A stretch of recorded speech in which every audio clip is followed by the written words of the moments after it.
Olá, tudo bem? Eu hoje estou aqui mais uma vez para falar sobre o escândalo da Raríssimas. Neste vídeo eu vou falar em duas partes. Nesta primeira parte eu quero falar sobre um vídeo que circula na internet onde o deputado do Partido Socialista, João Galambas, faz a seguinte declaração. Neste processo, a primeira pessoa a ser investigada deve ser o contabilista que revelou esses factos e não a Presidente. Mais adiante, ele chega mesmo a afirmar que a investigação bastaria ficar por aí. Seria suficiente se se investigasse o contabilista que deu conhecimento a isto. Para justificar também o absurdo, ele diz que o contabilista o que deveria ter feito era, no primeiro momento em que ele detecta aquelas irregularidades, ele deveria fazer constar do livro de contabilidade e dar logo conhecimento nessa altura. A não ser que ele seja um perfeito imbecil, o que evidentemente eu não descarto, quem faz semelhante declaração é uma hipótese que a gente tem que admitir. O que é que aconteceria? Quem assistiu o vídeo vai perceber isto rapidamente. O que aconteceria se ele fizesse isto? Se ele tivesse feito isso, ele teria sido sumariamente demitido pela senhora. Com toda e qualquer informação que ele tivesse feito constar em que denunciasse o crime ia ser pura e simplesmente apagada. E ele iria vir cá para fora, não iria sequer poder falar nada, porque ainda poderia ser julgado e condenado por difamação, porque não teria sequer provas com ele sobre qualquer coisa que ele dissesse, porque ele, como é evidente, iria sair sem poder reunir essas provas.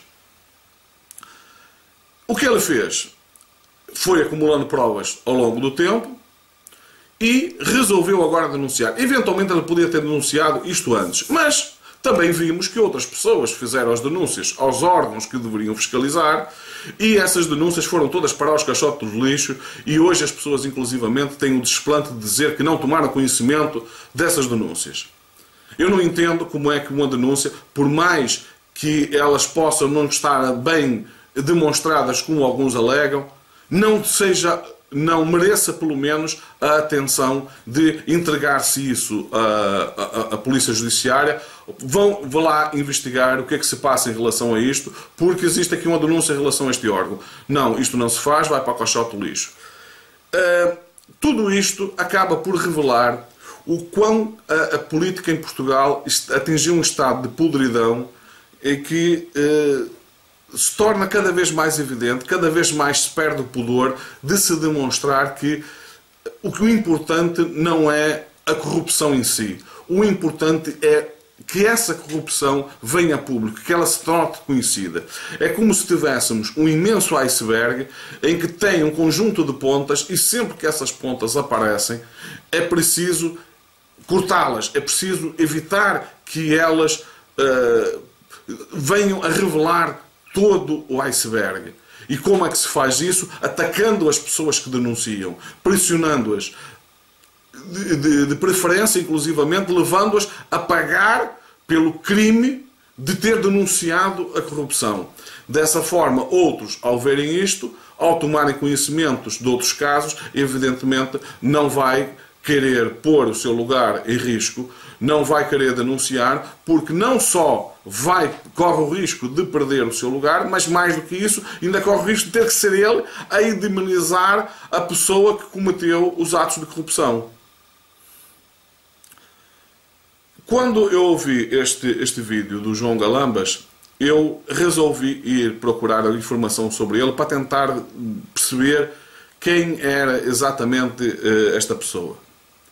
E vim a descobrir que ele foi um grande jogador de handebol. O handebol é um desporto que eu não costumo acompanhar, portanto não conhecia o senhor de lado nenhum. Mas, pelos vistos, ele foi um grande jogador de handebol.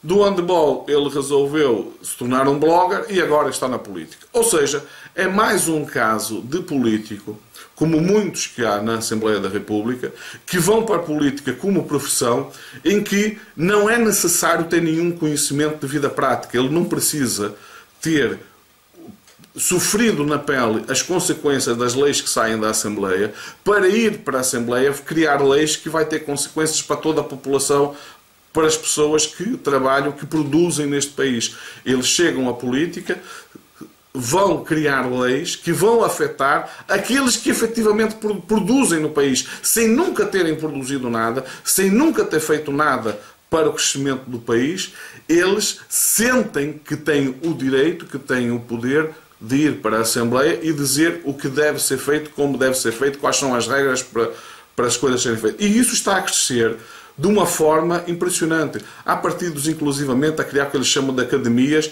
que são autênticos sistemas de doutrinação em que estão a preparar fantoches, verdadeiros fantoches, que no futuro vão para a Assembleia da República, não para defender os interesses nacionais, mas para fazer aquilo para o qual foram programados ao longo do tempo. Eles foram programados para ir para a Assembleia, defender uma classe e defender determinados grupos que têm interesse naquilo que é decidido ali na Assembleia. Então, cada vez mais as pessoas não elegem deputados, que elas votam em partidos, e acabam por colocar na Assembleia, não deputados no verdadeiro sentido da palavra, que estão ali com a missão de zelar pelos interesses nacionais, mas fantoches que estão ao serviço de outras organizações.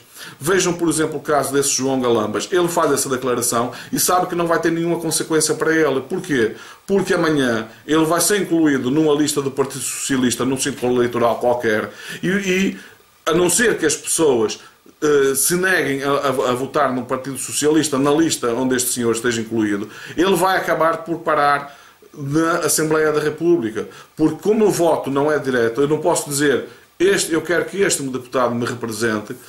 Quem faz isso é o líder dos partidos, é que fazem as listas, e a lista que vão lá posto é uma lista fechada. Portanto, nós não temos a opção de dizer que não queremos este elemento ou aquele elemento na lista.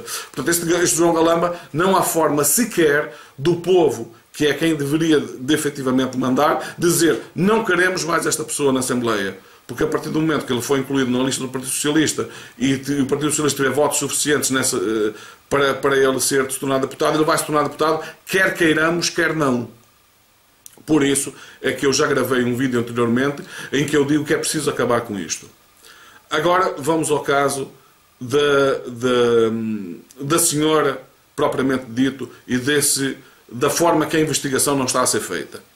Bom, como aconteceu anteriormente no caso dos submarinos, que está a fazer escola, a investigação foi encerrada porque documentos sobre a compra dos submarinos desapareceram. Isto está a funcionar muito bem, as pessoas aprenderam que isto funciona, as cartas desapareceram, documentos desaparecem. E isto acontece porquê? Porque, ao contrário do que acontece noutros países, onde a polícia tem, com um mandato judicial, pode entrar numa instituição e mandar parar tudo, levantar todos os computadores, todos os documentos, ir à casa das pessoas envolvidas nesses escândalos e buscar toda a documentação que lá tenham, inclusivamente no caso de haver o perigo dessas pessoas continuarem a destruir provas, elas são imediatamente detidas e são presas preventivamente. Isso está a acontecer no Brasil no caso da Polícia Federal. Se não fosse isso, seria impossível tantos políticos e tantos empresários estarem lá a ser presos, e aqui em Portugal a Polícia Judiciária não é permitido, tem um conjunto de regras que não permite que a Judiciária tenha este tipo de atitude. Porquê? Porque quem faz as regras são os deputados, e os deputados não têm interesse que isto funcione desta forma. Inclusivamente, se houver um debate sobre isso, com certeza todos arranjarão as mais variadas justificações para que isso não continue a ser feito. Dessa forma, é possível que documentos continuem a desaparecer, é possível que todos esses escândalos sejam abafados numa fase inicial e que nunca haja em Portugal uma lava-jato ou uma operação mãos limpas.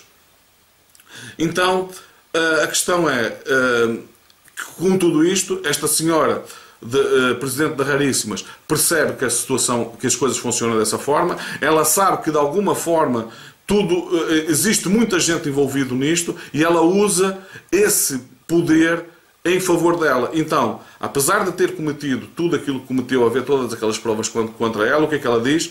Ela não se demite e diz mais: se for demitida, exige uma indemnização e subsídio de desemprego.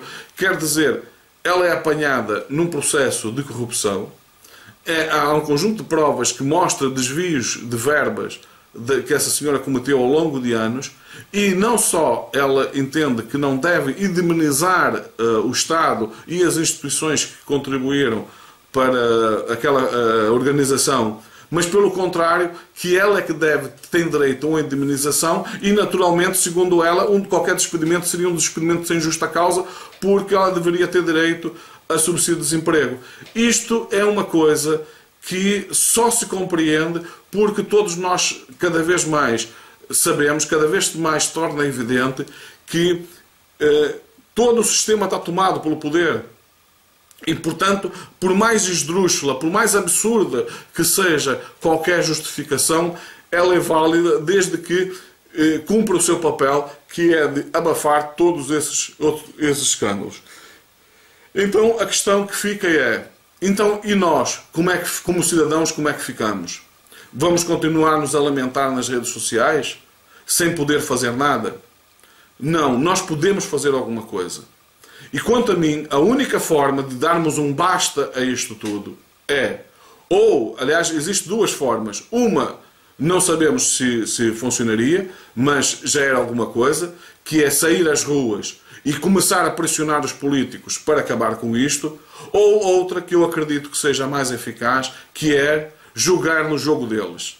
Se a única forma de termos pessoas decentes, pessoas que vão para a política, não para se tornar profissionais da política, mas com uma missão de fazer alguma coisa pelo país, se a única forma é através de um partido político, então vamos criar um partido político formado por cidadãos, em que não importa se a visão de A, B ou C é de direita, de esquerda ou do centro, onde cada um vai defender as suas ideias e, uma vez colocados na Assembleia, tentem mudar as leis de forma que no futuro a Assembleia da República seja eleita por voto direto, em que cada deputado seja eleito diretamente e que esteja na Assembleia a defender as suas ideias, o seu programa, aquilo que ele defende como sendo o melhor para o país. E, representando ele diretamente o povo tem o poder de dizer assim, você foi para aí, entrou na Assembleia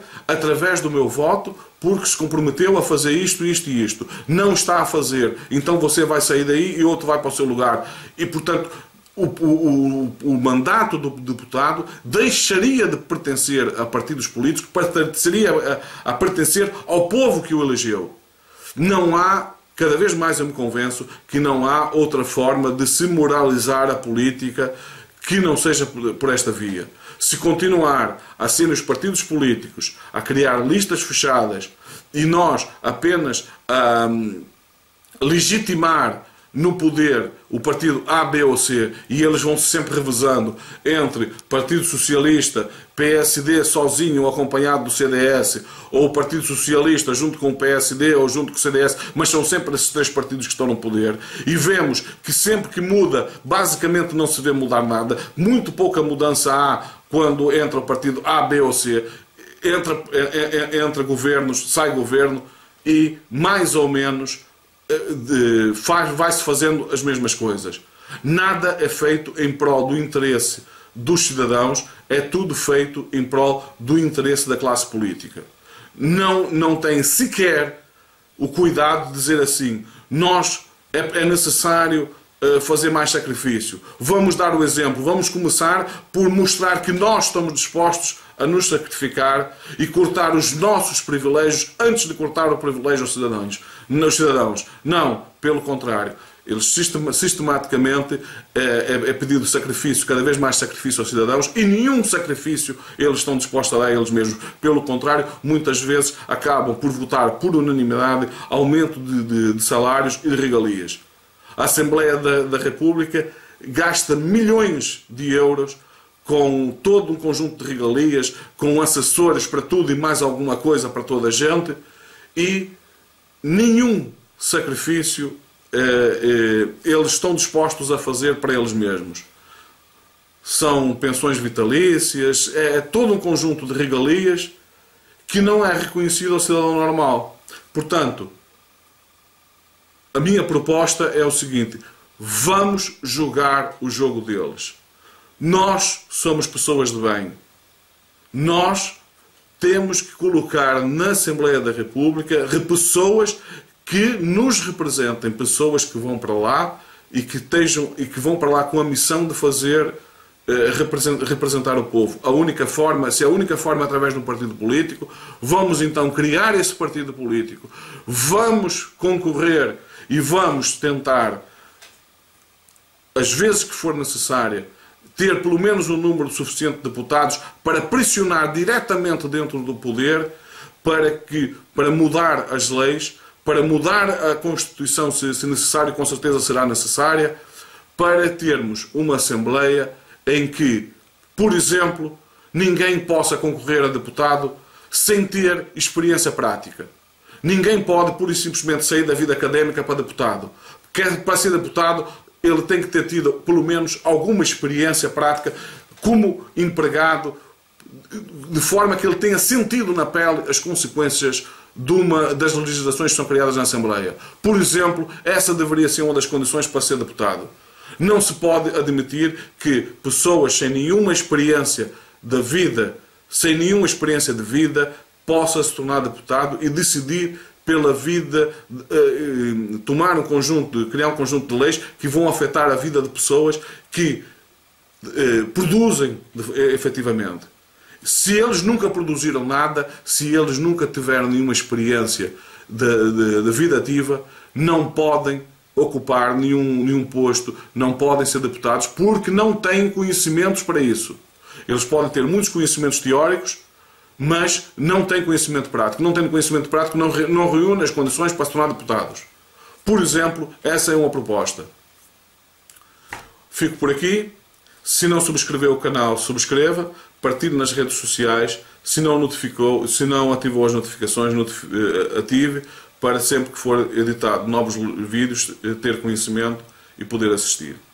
Fiquem bem, vemos no próximo vídeo.